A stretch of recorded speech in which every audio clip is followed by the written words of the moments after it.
Hello, beautiful people. Welcome back to our channel. I'm actually in the house with my colleague in the house, and we're looking strongly on what a prominent man of God had told Nigerians to get ready for what's about to befall Nigeria. Nigerians living in Nigeria, and it's warning us ahead of time to get ready for Plan B. All right, and this is coming when the country is very tense, and considering how tense the country is, I was expecting more from those who call themselves leaders. But then let's just listen to the content of the news. All right. Senior pastor of the House on the Rock Church, Lagos, that's Pastor Paul Adefarasin, has advised his church members to get a Plan B. He gave the advice on Sunday, May 9, after he spoke extensively on the state of the nation. Pastor Adefarasin called on all leaders not to be partisan at this time. He said no country in the world history has survived 2 civil wars. You could be in fright and running for your dear life any day from now if this does not come to an end. My personal encouragement to leaders and government on all sides is that it is not time to be partisan. Blend the assholes. It's time to sit down and dialogue. Speaking further to his church members, the clergyman urged them to have a Plan B, as his wife is currently out of Nigeria helping to create their own Plan B. I quote him now. He said, "I bring you greetings from Pastor Ifeanyi, who is busy taking care of the frontier of our world and preparing our escape routes. If you don't have a Plan B, I know you have faith. But I have faith. I have faith too, but I also have a Plan B. With technology, I can speak to you from anywhere in the world. Get yourself a Plan B, whether it's an Okada to Cameroon or flying boat, or speedboats as we call them, to Seme border, or a hole in the ground.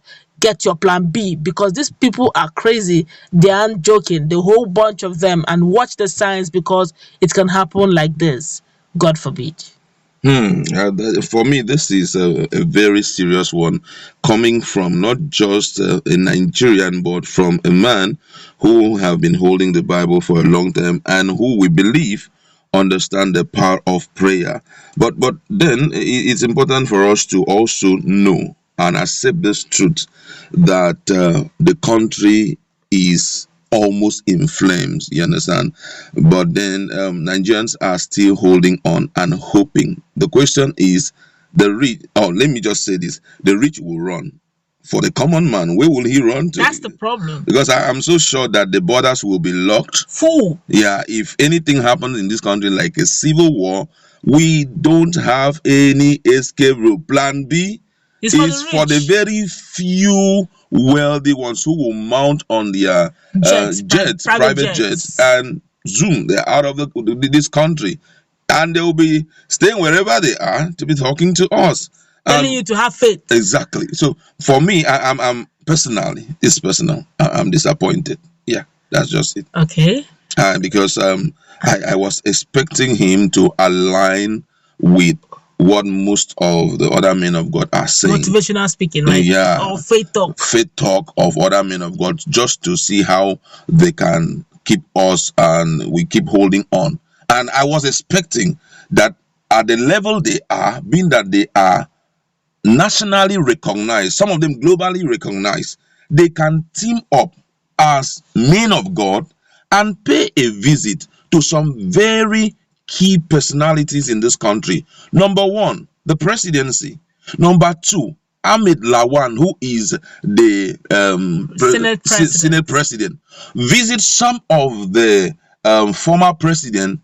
And even means also for them to go down to UK to meet the likes of, or not in UK, in Zoom, you use Zoom, talk to someone like Mazi Nnamdi Kanu, who is overly offended because of the way his people are being treated and all of that.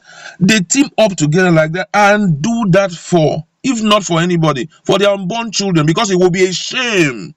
Let's be real. It will be a shame that in your days when you claim that miracle and the power of God was real, the country went into darkness. Yes, it will be a huge shame. Okay, you understand? But let me ask you a very tactical question here. You're coming on the grounds of spirituality, on the ground that he's a gatekeeper and all that. Exactly. But he's also coming from the ground of being realistic. Yeah, that's why I at first I was coming from the faith level, the Christian level. And at the same time, I was also looking at the reality on ground. What can be done at a time like this, knowing that you're talking to not less than 210 million people in Nigeria? Which country will be able to accommodate us? So why not team up with some persons, look at these people in the face and say, sir, something is wrong. Please, you need to help this nation. We cannot sit as spiritual heads and watch this nation go down. It will be a shame that in our own time, the country was nowhere to be. A civil war took place. You understand? That's the point of reality I expected them to come from, being that they have the people at heart. You understand? Okay, but then if you're coming from that angle, you're also being you're pushing the blame tactically to them.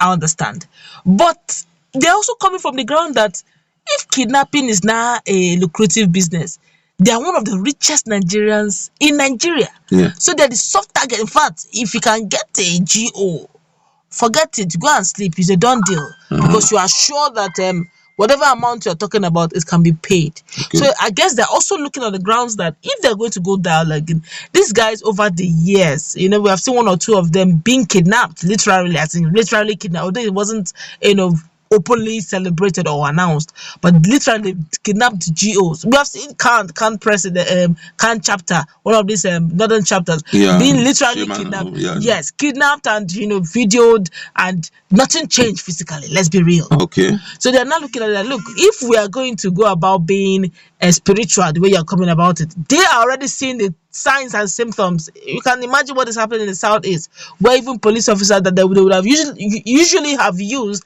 as their security aid are even being, their offices are being burnt down in the southeast, and some of them are being gunned down. So if these are the guys you're going to use as your protection, physical protection, and these guys are already suspects too, so who is saving who? Okay. Now the thing is this: if it happened, which we are praying earnestly that there shouldn't be anything like civil war in Nigeria. Okay. But if it happens, the question that will be thrown to the elite, especially those who pretend to be very empathic about the people of Nigeria, will be, what did you do? As a group of wise men filled with faith, what did you people do? How far did you go? Did you go an extra mile to ensure that this country enjoy peace?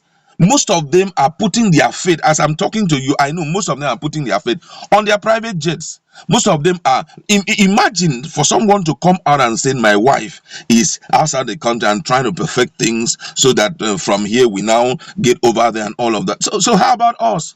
Do you know if they've actually dialogued privately and they realize there's no hope? They have not. If they have dialogue, it would have been a group thing. One of the things that troubles me so much about religious leaders in Nigeria is the fact that you can hardly see all of them in one place. Key people talking.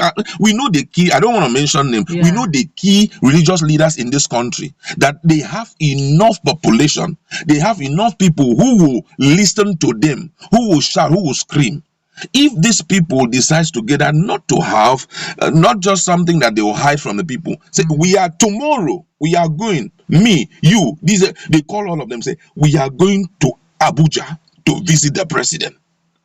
President will give them ears. But this is way beyond them now. It's not way beyond them. We've heard that the foreign guys, foreign militias are already in the forest in South. Yes, that's why you have to use your position, knowing that you are very influential, to reach out to these people and tell them, even if it means it will end in a deadlock, even if you don't reach a consensus, but let it be that it sparks so much reaction from the people. It says, we cannot afford to lose Nigeria when you are here. Please, if you feel that this country cannot be taken care by you, sir, I would suggest that you step aside. But this is our nation. A whole lot of people are asking for their secession. They don't want to leave the country. So exactly. You can't find out that in fact there's no unified. Because the big boys are keeping quiet. That's where the problem is. As much as he said we should think of a second route out, that means if you want to be so real, he has given up on Nigeria. Yeah, you understand? Actually, so he's now telling us literally. Yeah. So So what's the need of believing your words? Everybody should begin to check out. But the question is, which country will contain all of us? 210 million people, over. Where are we running to? Oh my and God. Who, as we are leaving this country, Where are you leaving it for? Who are you leaving it for? For the bandits? For the bandits? You understand? God. And that is why the likes of Ahmed Lawan needs to wake up, because I tell you the truth, most of these people don't understand when we talk about history, remembering people. Some of them will just pass, and nobody, if you even mention their name, they will slap you and say, come on, that lagger that was here and didn't do anything. Look at somebody like, what's his name, this guy in Kogi, SDM. Dino Malai. Till today, people are still feeling this man. Despite the fact he's out of office. Look at Smart too. Smart Adeyemi. Fairly recently, he didn't care whether he is APC or what. He didn't care. He had to tell, because what is happening in Nigeria is beyond APC, is beyond PDP, is beyond your ethnic group. This is a country that has been before you came on board, and even your ancestor is expecting you to take it very far. And you are here telling stories. It's time for you to say, to hell, whatever. And it's so unfortunate that certain persons that we believe that at this point they should resign from the government because the government is not doing anything. Unfortunately, they are not doing it. All right, but that's just going to wrap it up. Let's meet in our comment section. A lot to be shared, really, but time is against us. Let's interact now.